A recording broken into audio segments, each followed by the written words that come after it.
അനുഗ്രഹിക്കപ്പെട്ട നല്ല നിമിഷത്തിനായ നന്ദിയോടെ കർത്താവിനെ സ്തോത്രം ചെയ്യുന്നു.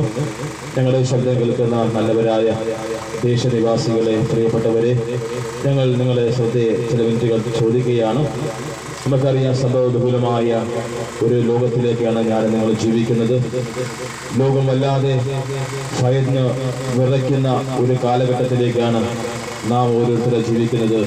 ഇനി എന്ത് സംഭവിക്കുമെന്ന് നാം നോക്കിക്കൊണ്ടിരിക്കപ്പെടുമ്പോൾ ഇതുപോലെ കാലം യേശു ക്രിസ്തു പറഞ്ഞ പ്രവചനങ്ങളെല്ലാം നിവർത്തിയിരിക്കുന്ന ഈ കാലഘട്ടങ്ങളുടെ നടുവിൽ ഞങ്ങൾ എന്തുകൊണ്ടാണ് ഈ പകൽക്കാലം ഈ കൊച്ചു ഗ്രാമങ്ങൾ തോറും യേശു ക്രിസ്തുവിന്റെ സുവിശേഷം അറിയിക്കും ചോദിച്ചു കഴിഞ്ഞാൽ, കർത്താവ് നമ്മെ ഏൽപ്പിച്ച ഏറ്റവും വലിയ ദൗത്യം എന്ന് പറയുന്നത് നിങ്ങൾ രാജ്യത്തിന്റെ അറ്റത്തോളം കടന്നുപോയി യേശു ക്രിസ്തുവിന്റെ സുവിശേഷം അറിയിക്കുക എന്നുള്ള ആ ദൈവീയ കൽപ്പന ആയതുകൊണ്ടാണ് ഞങ്ങൾ ഈ ദേശം തോറും ഗ്രാമങ്ങൾ തോറും കടന്നു വന്ന് യേശു ക്രിസ്തുവിന്റെ സമാധാന സുവിശേഷം അറിയിക്കുന്നത്. ആമേൻ, ഹല്ലേലൂയ. ഈ ലോകത്തിൽ നാം എന്തൊക്കെ നേടിയെന്ന് പറഞ്ഞാലും യേശു ഇല്ല എങ്കിൽ നമ്മുടെ ജീവിതം വലിയ പരാജയമാണ്. എന്തുകൊണ്ടാണ് ഞങ്ങൾ ഈ സുവിശേഷം പ്രസംഗിക്കുന്നത്? പലരും ദൈവത്തെ അറിഞ്ഞിട്ടും അറിയാത്തവരെ പോലെയും ഈ ലോകത്തിന്റെ ഇമ്പങ്ങളിൽ ലോകസുഖങ്ങളിലൊക്കെ ജീവിച്ച് മതിമറന്ന് നാളെ എന്ത് സംഭവിക്കുമെന്ന് അറിയാതെ, ഇന്ന് മരിച്ചു കഴിഞ്ഞാൽ എന്റെ ആത്മാവ് ഇവിടെ പോകുമെന്ന് അറിയാതെ നാം ജീവിക്കുന്ന ഈ കാലഘട്ടങ്ങളുടെ നടുവിൽ ഈ ദേശത്തെ സ്നേഹിച്ചുകൊണ്ട് കർത്താവ് നമ്മെ ഈ ദേശത്തെ കഴിച്ചുവല്ലോ. ഈ സന്ദേശങ്ങളും പാട്ടുകളും ഈ ദേശത്തിന് അനുകൂലമായി പുറപ്പെടുവാൻ സർവശക്തനായ ദൈവം സഹായിക്കട്ടെ നിങ്ങൾ ആശംസിക്കുകയാണ്. ആമേൻ. ലോകത്ത് 120 മതവും മതഗ്രന്ഥങ്ങളും ഉണ്ട്. ഈ മതഗ്രന്ഥങ്ങളെല്ലാം വിളിച്ചു പറയുന്നത് മനുഷ്യൻ ഭാവി എന്നാണ്. എല്ലാ മതഗ്രന്ഥങ്ങളും വിളിച്ചു പറയുന്നത് ഈ ഭാവിയായ മനുഷ്യൻ കൊണ്ടുവരുന്ന യാഗാർപ്പണങ്ങൾ, അർപ്പണങ്ങൾ, ദർപ്പണങ്ങൾ ഒന്നും ദൈവം പ്രസാദിക്കുന്നില്ല. അങ്ങനെ നിൽക്കപ്പെടുമ്പോൾ ദൈവവും മനുഷ്യനുമായിട്ട് യാതൊരു ബന്ധവുമില്ലാതെ ഇരുന്ന ഒരു കാലഘട്ടം ഉണ്ടായിരുന്നു. അന്ന് പ്രവാചകൻ ഉറക്കെ വിളിച്ചു പറയുന്നു, നമുക്കൊരു മകനെ നൽകിയിരിക്കുന്നു, അവൻ അത്ഭുത മന്ത്രി, വീരനാ ദൈവ നിത്യപിതാവ്, സമാധാനത്തിന്റെ പ്രഭുവായി.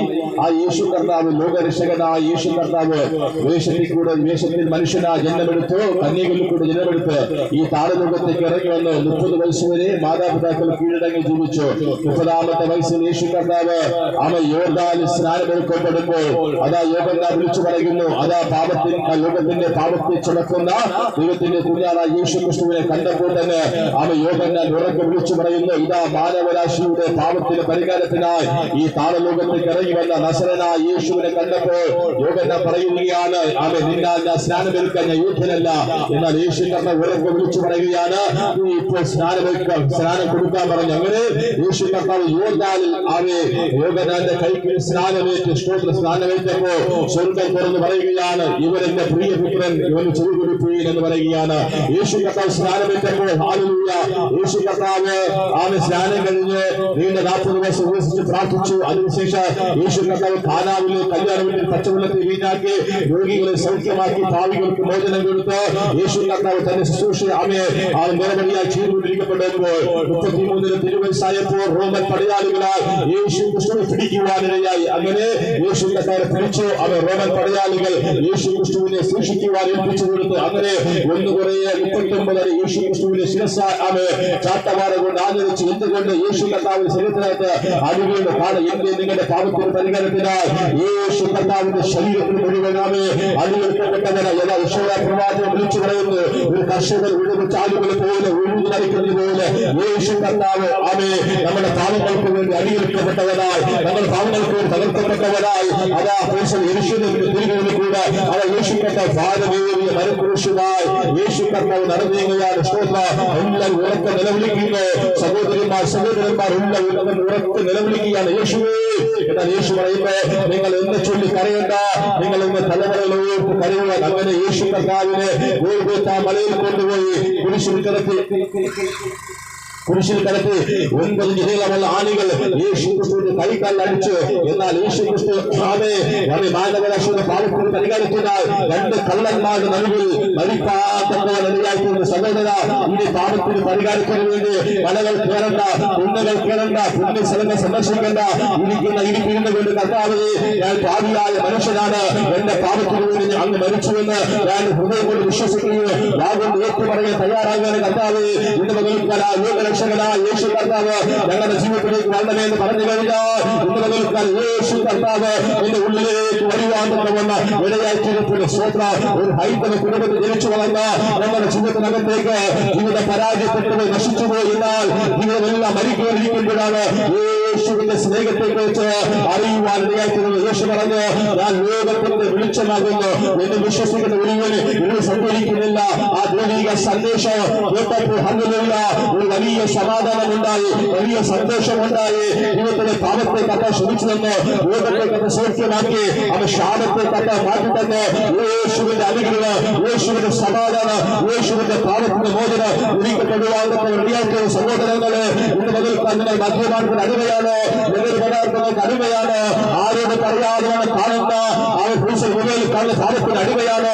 എന്നാൽ ഇന്ന് പകൽക്കാല യേശുവിന്റെ അടുക്കലേക്ക് വന്നു കഴിഞ്ഞാൽ യേശുവിന്റെ പാപത്തെ ക്ഷമിക്കുകയാണ്. ഹല്ലേലൂയ തിരുവനന്തപുരത്ത് വളരെ ശക്തിയോടെ വിളിച്ചു പറയുകയാണ്, യേശു തന്നെ പറയുകയാണ് നിങ്ങളെ ക്ഷമിച്ചും പാവം മറച്ചുകൊണ്ട് രക്ഷത് ഭാഗ്യവാനെന്ന് വിശുദ്ധ ബൈബിൾ പറയുന്നു. ഈ ലോകത്തിലെ ഏറ്റവും ഭാഗ്യവാൻ ആരാണ്?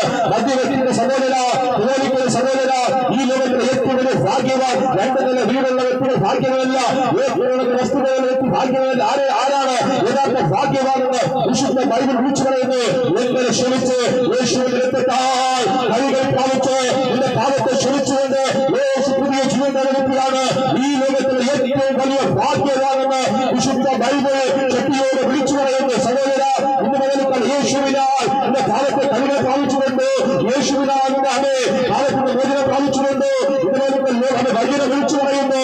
ആ വ്യക്തിയാണ് ഈ ലോകത്തിലെ ഏറ്റവും വലിയ ഭാഗ്യവാനെന്ന് വിശുദ്ധ ബൈബിൾ വളരെ ശക്തിയോട് വചനം വിളിച്ചു പറയുന്നു.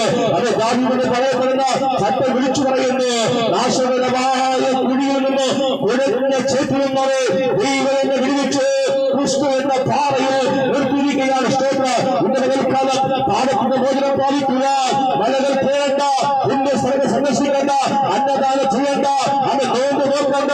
ഇന്ന് മുതൽക്കാലം യേശുവിനാ എന്റെ ഹൃദയത്തെ എന്ന് ഏൽപ്പിക്കാൻ തയ്യാറാണെങ്കിൽ യേശുവിന്റെ പാപത്തെ ക്ഷമിച്ച് രോഗത്തെ മാറ്റി ഒരു പുതിയ ജീവൻ തരുക. അത് കർത്താവായ യേശു ക്രിസ്തുവിന് മാത്രമേ കഴിയത്തുള്ളൂ. ദൈവത്തിന്റെ വചനം പറയുകയാണ്, ഒരുവൻ ക്രിസ്തുവിലായ അത് പുതിയ സൃഷ്ടിയാണ്. സഹോദര ഇന്ന് പകൽക്കാലം യേശുവിനെ സ്നേഹിക്കുന്നു. എന്റെ പുറവലികൾ മാറിപ്പോകട്ടെ, സുരക്ഷവലികൾ മാറിപ്പോകട്ടെ, മദ്യപാന ലഹരികൾ മാറിപ്പോകട്ടെ. അത് എന്താണ് പാവമെന്ന് വിശുദ്ധ ബൈബിൾ പറയുന്നു. മനുഷ്യനിർമ്മിതമായ കെട്ടിടത്തിനകത്ത് ദൈവം വാസം ചെയ്യുന്നില്ല, പകരം ദൈവനിർമ്മിതമായ മനുഷ്യന്റെ ഹൃദയത്തിലേക്കാണ് യേശു കർത്താവ് വാസം ചെയ്യുവാൻ ആഗ്രഹിക്കുന്നത്.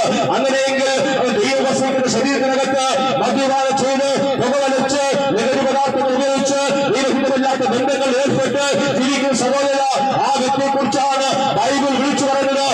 ഈ വ്യക്തിയാണ് ലോകത്തിലെ ഭാവി എന്ന് പറയുന്നത്. ഇന്ന് മുതൽക്കാല സഹോദര നീ യേശുവിന്റെ സൃഷ്ടിയാണ്, നീ യേശുവിന്റെ മകനാണ്, യേശുവിനെ സ്നേഹിക്കുന്നുണ്ട്. പാപത്തെ ഉപേക്ഷിച്ച് ലോകത്തെ ഉപേക്ഷിച്ചുകൊണ്ട് ഇന്ന് മുതൽക്കാലം മാനസാന്തരപ്പെട്ട് യേശുവിന്റെ അടുക്കൽ വരുവാണ്ടെന്നാണ് ഞങ്ങൾ നിങ്ങളെ ആഹ്വാനം ചെയ്യുന്നു.